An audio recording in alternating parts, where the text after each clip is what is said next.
ઓમ શાંતિ। આજની એક સુંદર વાર્તા છે, મૂર્તિ કલાકારની વાર્તા છે કે કેવી રીતે મૂર્તિઓ બનાવે છે અને કેવી રીતે વેચે છે। એક ગામની અંદર એક મૂર્તિ કલાકાર હતો। સુંદર સુંદર માતાજીની, ભગવાનની મૂર્તિઓ બનાવે અને મૂર્તિઓ બનાવી અને પછી વેચે। એક દિવસ એને ઘણી બધી મૂર્તિઓ બનાવી અને ઘણી બધી મૂર્તિઓ બનાવી અને પછી વિચાર્યું કે હવે મૂર્તિઓ તો ઘણી બની ગઈ છે, માર્કેટમાં જઈ અને આ મૂર્તિઓને વેચી આવું। એની હાથલારીમાં બધી મૂર્તિઓ ભરી અને એ ભાઈ ઉપડો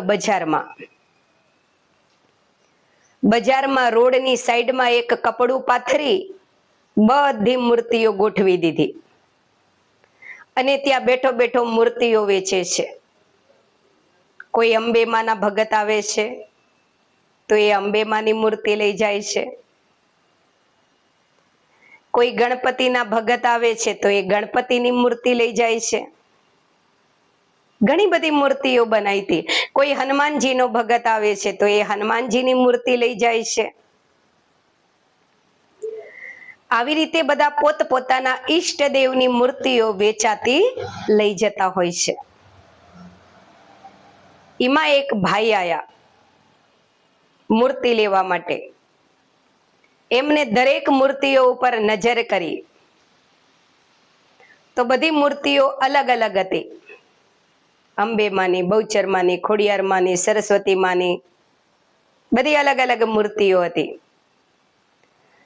હવે એમાંની એક મૂર્તિ એવી હતી જે જોઈને એ ભાઈને આશ્ચર્ય લાગ્યું। ક્યાંય સુધી એ મૂર્તિને જો કરી પણ સમજમાં ના આવ્યું કે આ કયા માતાજીની મૂર્તિ છે। ક્યાંય સુધી જોયા પછી એ ભાઈના મનમાં જે પ્રશ્ન ચાલતો હતો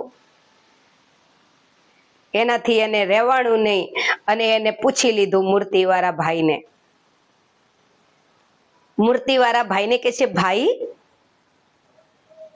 આ જે મૂર્તિ છે એ શેની મૂર્તિ છે? કારણ કે બીજી બધી મૂર્તિઓ કરતા અલગ છે। બીજી બધી મૂર્તિઓને તો સુંદર તમે શણગાર કર્યો છે, સુંદર વસ્ત્રો પહેરાયેલા છે, માથા ઉપર સરસ મુગટ પહેરાયેલા છે, કોઈને કોઈ વાહન ઉપર માતાજીને બેસાડેલા છે, પણ આ મૂર્તિ જોઈને મને નવાઈ લાગે છે। આ એવી કેવી મૂર્તિ છે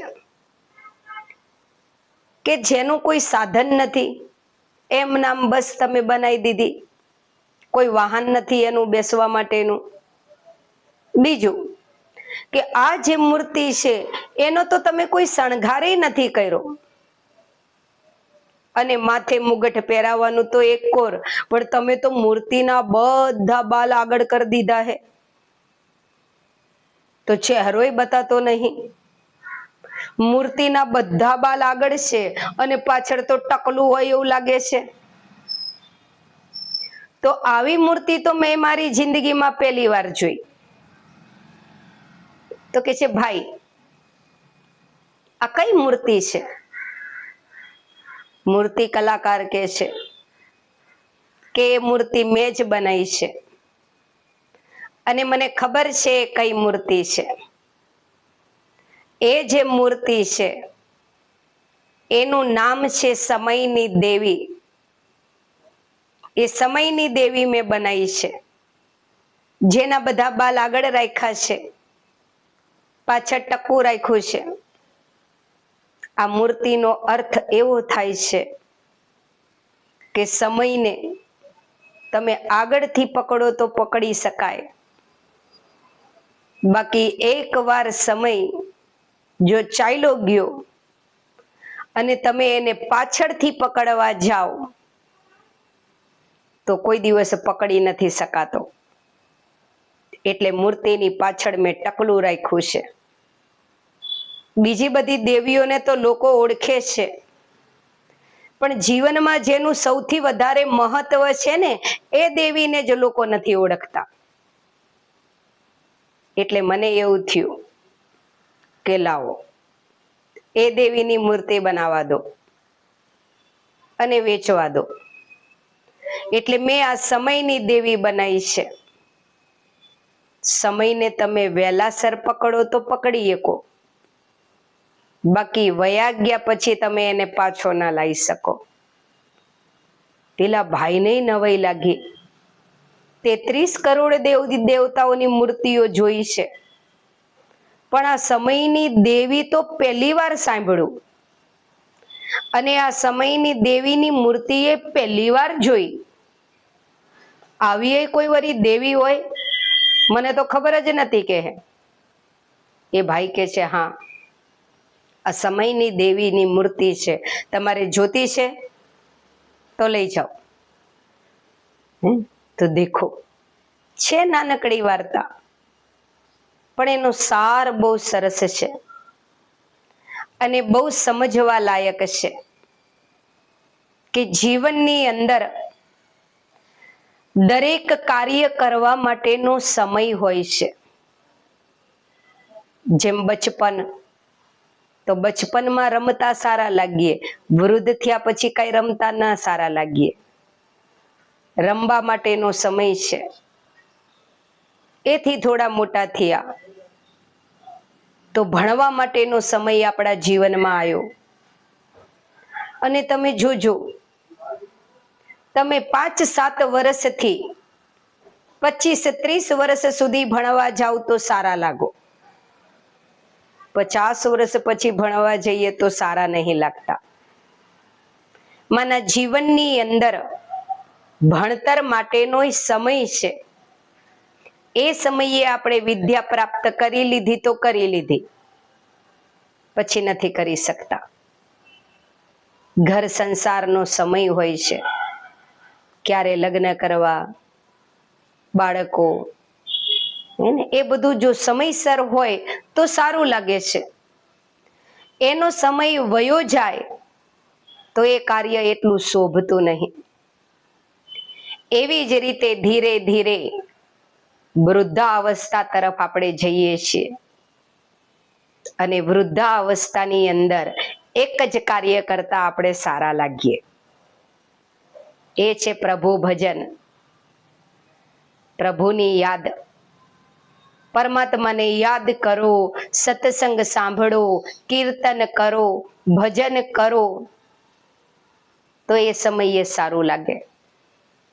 કારણ કે વૃદ્ધાવસ્થા છે ને એ આત્મકલ્યાણ કરવા માટેનો સમય છે. જન્મથી આપણું ચક્કર ચાલુ થાય છે તો મૃત્યુ સુધી આ ચક્કર ફરે છે આપણું. અને દરેક આયુની અંદર અલગ અલગ કાર્યો આપણે કરવાના હોય છે. બચપનમાં રમ્યા, થોડા મોટા થયા તો ભણ્યા, ત્યારબાદ તમે ઓર મોટા થાવ છો તો ઘર ગૃહસ્થ વસાવો છો, અને એમ કરતા કરતા જ્યારે વૃદ્ધાવસ્થા તરફ વળો તો યાદ રાખવાનું કે આ વૃદ્ધાવસ્થા તરફ હું જે વળ્યો છું ને એમાં એક જ કાર્ય સારું લાગે, પ્રભુ ભજન. વૃદ્ધાવસ્થામાં તમે રમતાય ન સારા લાગો, વૃદ્ધાવસ્થામાં તમે ભણતાય ન સારા લાગો, વૃદ્ધાવસ્થામાં તમે ગૃહસ્થ વ્યવહાર ભોગવતાય ન સારા લાગો. વૃદ્ધાવસ્થા એ આત્મકલ્યાણ કરવા માટેનો સમય છે, અને એ જે આત્મકલ્યાણ માટેના આપણને 1 દશકો 2 દશકા જે મળેલા છે જીવનમાં, એમાંય આપણી જોડે વધારે સમય નથી હોતો.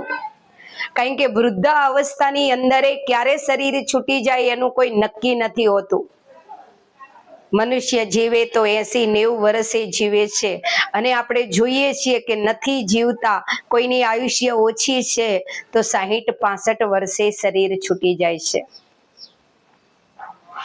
એ અવસ્થા એવી છે 60 વર્ષ પછીની કે એ સમયે તમે પરમાત્માને યાદ કરો ને પરમાત્માના કાર્ય કરો તો તમારા જીવનની શોભા વધે અને તમારી આવનાર પેઢીને તમારી અંદરથી કંઈક પ્રેરણા મળે.